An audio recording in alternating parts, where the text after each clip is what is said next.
Et si nous lisions des livres pour enfants avec Amandine Barascud. Bonjour Amandine. Bonjour Christophe. Vous êtes libraire jeunesse, voilà une belle idée.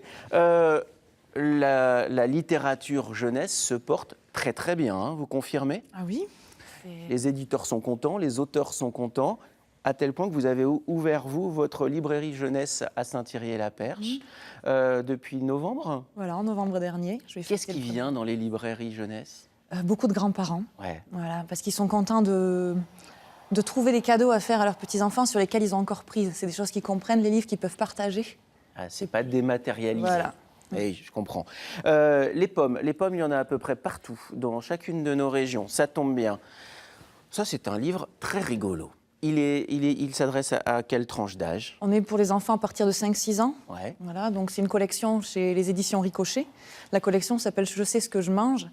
Et voilà, elle va traiter des aliments essentiels de notre vie de tous les jours, avec un angle de vue aussi afin de préserver l'environnement. Voilà. Et le fil rouge de la collection, si j'ai choisi aussi de vous le présenter aujourd'hui, Ouais. c'est parce que l'illustrateur Nicolas Gouni est creusois. Ah ben c'est une bonne nouvelle, ça. Il s'y connaît en pommes, donc. Voilà. Hein, forcément. On part de loin, parce qu'il y a à la fois de l'histoire, il y a à la fois l'histoire des hommes, il y a l'histoire des pommes, il y a l'histoire des vergers, Voilà, et puis ce qui permet aussi de faire comprendre aux enfants les saisons. Il y a tout cela dans ce livre-là. Tout à fait.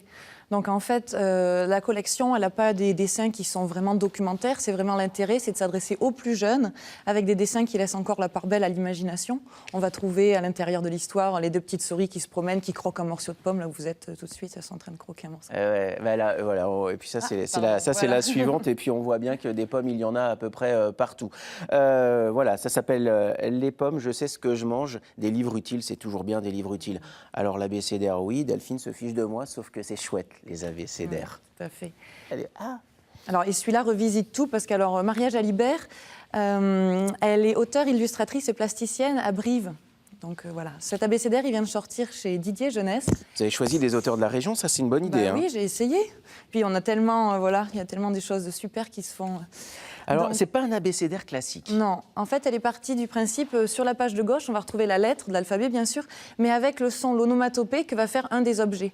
Maria Jalibert, elle travaille sur les petits jouets en plastique à 2 francs 6 sous depuis son livre précédent qui était là. Ça, je vais le montrer, son livre précédent ensuite, mais vraiment, on va essayer de profiter voilà. Et quand du même, coup, hein. donc là, elle a Top. ensuite travaillé avec des petites compositions, avec tous ces petits jouets. Elle a construit des choses formidables. Alors, on a la diagonale de dromadaire, on a les femmes farfelues sur une flûte.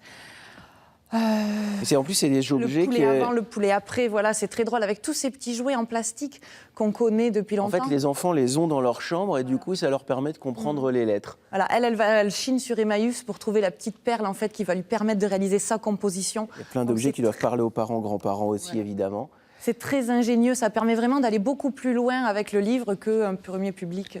Alors, elle n'en est pas à son premier galop d'essai, hein, puisque son précédent, c'était celui-ci, qu'on trouve encore, hein, bien sûr. Ah bah bien sûr. Et on trouvera les deux le 15 octobre aux Oiseaux Livres, puisque Maria Jalibert vient faire un atelier dans ma librairie. Comment ça se passe, un atelier avec un auteur jeunesse? Alors, comment ça se passe? Là, elle va travailler en fait sur le principe de son abécédaire. Donc, l'initiale onomatopée. Les enfants vont venir fouiller dans sa malle de petits jouets, de petits bidules, pour trouver des petits jouets qui commencent par la même lettre que leur prénom. Ah, c'est chouette, ça. Voilà, ça se ils passe vont chez vous à Saint-Thierry-la-Perche. Voilà. Écoutez, c'est très bien.